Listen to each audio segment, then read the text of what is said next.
Welcome back to another Fantasy Puck video, guys. It's Chris, and today I'm going to be bringing you guys probably one of my favorite videos that we do every single year. This is the best pick in every single rounds 1 through 12. So we're basically going to go over the best pick that you could possibly take given players ADP, and I even throw in an honorable mention for you guys. The NHL season is right around the corner, and like I said, we have so much planned for you guys, so be sure to hit that like and subscribe button if you enjoy our content. We have so much coming for you guys before the start of the season, as well as, guys, we're almost full for our Fantasy Puck Patreon League, so if you guys are interested in playing in a more competitive, more interactive, more engaging fantasy hockey league, be sure to check that out in our Patreon. Link will be in the description down below. Like I said, we're almost full for our leagues this year, so if you guys are interested and you want a spot, be sure to hit that sign up button in our Patreon and definitely make sure you guys check that out. As well as, guys, we've started off hot with some of the short content as well, so be sure to follow us on Instagram,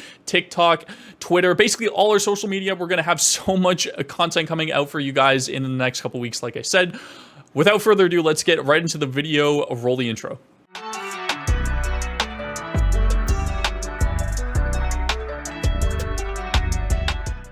All right, guys, starting out on our video in round 1, this is ADP 1 to 12. You can't really go wrong here. Like, every pick, I think, is justifiable depending on where you pick. But the clear-cut number one decision for me is Auston Matthews based off of his ADP. I have Jack Hughes as an honorable mention. His ADP for Matthews is 7.7. He should be pick 3 off the board, guys. We've gone over this. We will continue to go over it. If you get him outside the top 4, it's an absolute steal. Let's say, like, somebody takes Pasta and then in McKinnon, like, if you get Matthews at 5, it's a steal. His floor is 40 goals. That is most players' ceilings in the NHL. I know he had a bit of an off year last year where his shooting percentage kind of went down, but if you look at the 2 previous years, guys, his goals per game over the past 2 seasons were 0.82 and 0.78 goals per game, which is just insane. He's the closest thing to a goal a game that we have in the NHL right now outside of McDavid.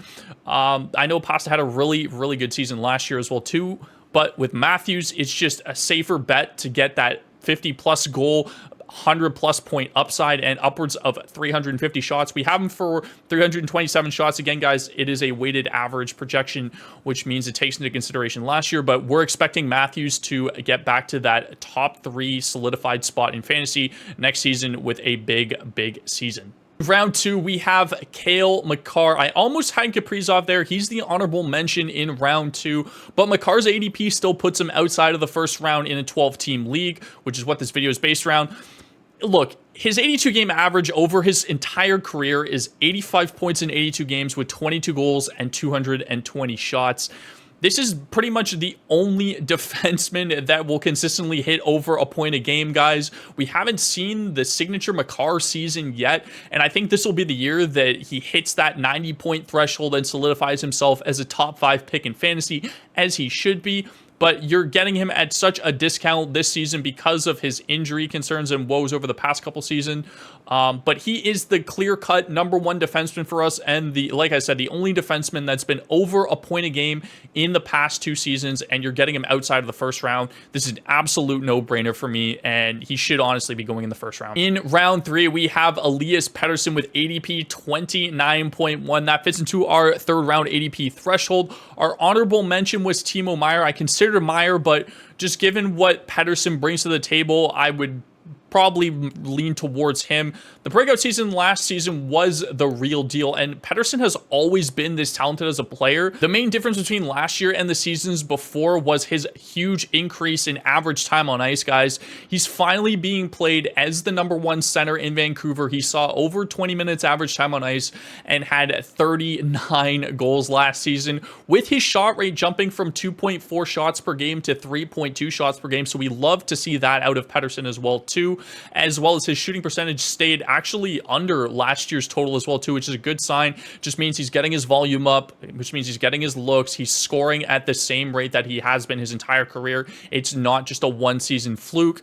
Like I said, I like Pettersson a little bit over Meier because you're getting a 100-point player that should be a lock for 35 goals and a surprisingly high block total if you guys count that as well too.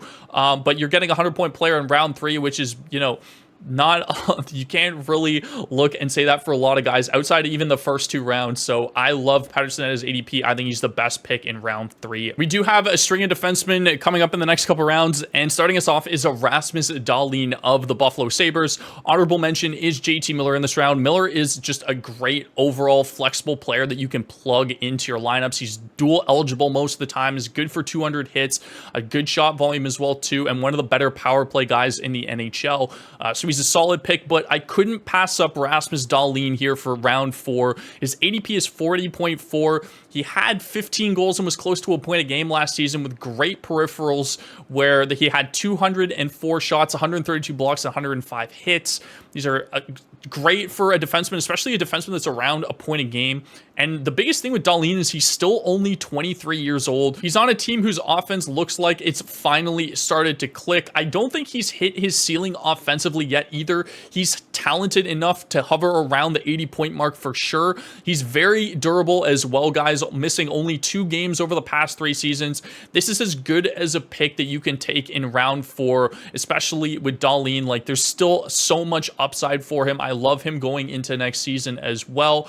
Absolute slam dunk in round 4. Round 5, we're getting into territory where the honorable mentions are just as close as the actual picks. And speaking of slam dunks, this might be the best pick in the draft if you can somehow find Roman Josi around his ADP 50.2. This guy's an absolute stud in fantasy hockey. Mike and I love him. We have him as the number 2 defenseman in fantasy hockey right now.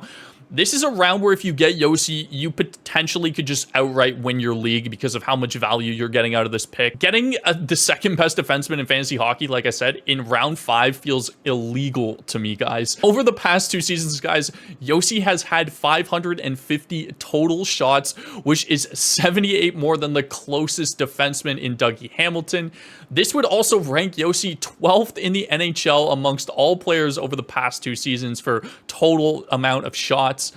If that's not enough for you guys, over the past 2 seasons, Josi also has had the second highest point per game average behind only Cale Makar for defensemen, the second most goals amongst defensemen, the most points among defensemen over the past 2 seasons, and the 3rd most assists and 4th most power play points over the past 2 years, guys.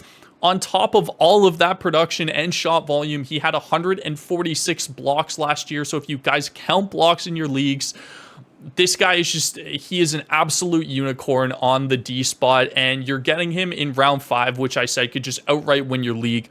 I don't anticipate this guy's going to be here in round 5, but a quick note to Barkov, it's basically the same thing. Like, if you're getting Barkov in round 5, a guy that could potentially hit 100 points if he stays remotely healthy, like, it's just such good upside, such good value. But Roman Josi is clear-cut the best pick in this round, and could be, you could argue, the 2 previous rounds as well too, just based off of those stat line right there. So I love Josi at round 5 ADP. It's insane, but I honestly think the reason why he's listed in round 5 is because he did have an injury towards the end of last season, which cut his season a little bit short. But getting him anywhere around this is just absolutely insane. Another stud defenseman, guys. We have Miro Heiskanen for our best pick in round 6, ADP 61 to 72. Heiskanen's ADP is 69.6, which feels super low. I guess that's technically high. It's the other way around. It just feels way off based off of the season that Heiskanen had. He had 73 points in 79 games last year, 206 shots, and finally eclipsed himself as a power play stud after given power play 1. He had 34 power play points. Should be in conversation for the Norris again this year. I'm expecting a repeat of what we saw last year. Like, Dallas just doesn't seem to be going anywhere. The talent is there. The offense is there. They have good young players coming up too. Heiskanen is finally getting the spotlight that he deserves. He's talented enough to hit that 75-point mark, but he does lack a little bit in peripherals compared to guys like Dahlin and Josi. He doesn't have an insane shot volume, for example, and he doesn't normally have a really high hit total as well, too. So if you guys don't count blocks, you kind of miss out on a little bit of peripherals there, which is probably why his ADP is where it is, as Yahoo standard scoring doesn't count blocks. But I would absolutely take this guy where he is in round 6. I would even reach on this guy in the first 4 rounds. But if you somehow get him at his ADP, you've had just an absolute perfect draft up until this point. Quick note on the honorable mention, Victor Hedman, he should be in for a bounce back year next year. We are anticipating Sergachev being the #1 guy in Tampa, but it's just too soon to count Victor Hedman out. I love him at this range as well, too, if you guys can't get Miro or he's jumped on a little bit earlier than his ADP. Round 7 is Andrei Svechnikov at ADP 82.4, and I also give you guys 2 other honorable mentions here as well in Johnny Gaudreau and Evan Bouchard. I think this is where some people's preference might question my pick, taking a guy like Svech over a guy like Gaudreau. But in my opinion, having a 70 to 75 point player with 170 plus hits is more valuable than taking an 85 to 90 point player with 5 to 10 hits. And because of his goal scoring, his shot total, and his point production, along with his hit volume, that combo meal should have Svech going well before round 7 for me. But the reason why some people aren't taking him this early, and the reason why his ADP is much, much higher, is because he's still seeing the injury status icon on Yahoo based off of him suffering that MCL injury. Reports are saying that he will be good to go by game 1, so you should take him accordingly. I'm expecting his ADP to drastically jump over the next couple weeks as well too, guys. So if you guys can't get to Svechnikov in this round, that's why I gave you guys Gaudreau or Bouchard. But it's the same thing with Miro Heiskanen. If you're managing to get Svechnikov in this range or outside the first 4 rounds, you're either just outright winning your league or you're in a mock draft with 6 of 12 actual players. Round 8, we're back to defensemen and back to insane value, guys. Moritz Seider and the honorable mention Mikhail Sergachev. I think you can take either or in this spot. I think they're that close. It really depends on your league scoring. Sergachev has shown that he definitely has that higher point totals, as you can see last year when he was power play 1 in Tampa Bay. But if you count blocks, Seider's peripherals are just so insane that it's hard to pass up a guy like that hits, you know, he's basically like a 5, 6, 7 category player depending on your guys' league scoring. They both have incredibly high floors, but I'm going with Seider as I still think he has some upside to produce similar point totals as Sergachev. I think he can hit those 60 point totals for sure. I'm anticipating that Sergachev is probably gone at this point as well in round 8. Seider would still potentially be here, a lot more likely than Sergachev, just because of the fact that, you know, he kind of had a sophomore slump last year and only had around 40 points. But you could honestly flip a coin and be happy with either of those picks. I just have my preference being Seider. Moving on to round 9, we have Evander Kane with honorable mention Thatcher Demko. And just a little quick note on Demko here. Both these guys had injuries that kept him out for a good chunk of the season, but Demko, if you look at his stats just outright, he finished with a 901 and a 500 record, going 14 wins, 14 losses. But I don't think that really told the full story. Once Rick Tocchet took over in Vancouver, Demko had an 11-4-2 record with a 918 save percentage. I'm not really convinced that Vancouver is going to be any better than what they were last year, but Demko's numbers should be similar to those over the past 2 seasons, so I'm expecting a big bounce back out of him, and that's why I would take him as one of the best picks in this round. But I'm edging him out to Evander Kane just because he could legit be a 270 plus shot, 200 hit player. These are Brady Tkachuk-like peripherals, guys, and you're getting him in round 9 based off of his ADP. Even though last season's point totals weren't that impressive when he was healthy, even if he gets you around that 50 to 55 point mark, these are the kind of peripherals that could have him knocking on the door as being a league winner. And remember, he is expected to skate with McDavid just like last year before he suffered that freak accident. So I would probably bet the over for his point totals going into next season. There are some solid D options in round 10 and around this range as well too. I almost had Seth Jones here or even as an honorable mention, but I decided to go with the combo of the breakout man himself, Martin Necas, and the bounce back option going into the season in Sam Reinhart. Reinhart and Necas are almost identical in what they bring to the table. They're both center right wing eligible and have both hovered around the 30 goal, 70 point mark. Necas established himself as a real offensive weapon in Carolina, jumping from 40 points to 71. And Reinhart had a slight slump last year, dropping from 82 points to 67 based off of last year and the season before that. Necas typically shoots more with 240 shots compared to Reinhart's career high he set last season. season of 227. But I give the edge to Reinhart here because of the personnel and the opportunity around him. I would much rather a guy that plays with somebody that could put up 100 points in Alexander Barkov and is sitting on a power play with Matthew Tkachuk as well too, than a guy that's playing with somebody like Svechnikov who hasn't had a season where he's had over 75 points yet.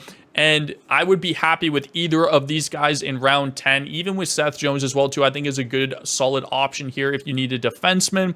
Again, it's just another coin flip for me. Round 11, I finally have a goalie. I was considering UC Saros, but Yossi and Barkov were just like there, and they were just had so much value. In terms of him and the honorable mention, Jonathan Huberdeau, both these guys had disastrous seasons in Calgary. Calgary as a whole just really did not have a fun time last year, especially to that of the previous year. Jonathan Huberdeau especially had a 60-point drop-off, and Markstrom went from being a 922 Vezina caliber goaltender to an 892 borderline backup goaltender this season. I just can't see either of these guys being as bad as they were. They are just so much more talented than what they showed last year. Everything kind of went wrong in Calgary. They were just an unlucky team to begin with. And yeah, I get that there's question marks with some of the Flames guys not wanting to re-sign. That may force a couple guys out early like Elias Lindholm or Noah Hanifin. But there are positives to this as well too, guys. Like a more offensively minded coach, their defensive core that have been raved about over the past 2 seasons prior, outside of last year, is just completely the same as it has been basically for the past 3 years. And sometimes when it comes to teams like this, guys, you just need a reset. You need a new coach. You need some new faces around the locker room just to get you guys set for the season. I'm expecting a big revenge tour out of Jacob Markstrom and Jonathan Huberdeau. Finally, guys, round 12 ADP 133 to a 144. We have Cole Caulfield with honorable mention of Valerie Nichushkin. It's just very rare in general to be able to find players outside of the first 4 rounds with 40+ goal upside. But Caulfield has like maybe even 50+ goal upside based off of the past 2 seasons in Montreal. The biggest concern with him has been the injuries, and that definitely adds a little bit of risk, especially after he's done it in consecutive years. I'm thinking of a guy that's very similar situation in Patrick Laine. But over the past 2 seasons, in his last 83 games as Martin St. Louis as the head coach, he's had a total of 48 goals and 71 points over the course of those past 2 seasons, which albeit have been half seasons, and you can see a little bit of fluctuation in terms of his shooting percentage, in terms of his shot volume. All Caulfield has to do is stay healthy and hope his shoulder issues are behind him to have an elite breakout season for you guys. This is just insane value, and in my opinion, the upside absolutely trumps the risk. I am gunning for Caulfield in this range, and I would probably even consider reaching on him just based off of his upside. That is going to do for this video. Thank you so much for watching. Leave a like if you enjoyed and hit that subscribe button. I do have the worst pick in every round coming out soon later this week, so be sure to stay tuned for that. Also, leave a comment down below if I missed anybody in a specific range. Yahoo ADP is pretty widely accessible. All you have to do is Google Yahoo Fantasy Hockey average draft position, and that'll bring you up to a link where it shows all the players' ADP. So let me know who I missed out on. Let me know who you would rather have over who. Was there an honorable mention that was deserving of the #1 spot over somebody that I had? Just let me know in the comments down below. I love to hear your guys' opinions as well. Guys, thank you so much for watching. Like I said, leave a like if you enjoyed this content. It really helps us out with the algorithm. I will see you guys in the next video. Have yourselves a fantastic rest of the day.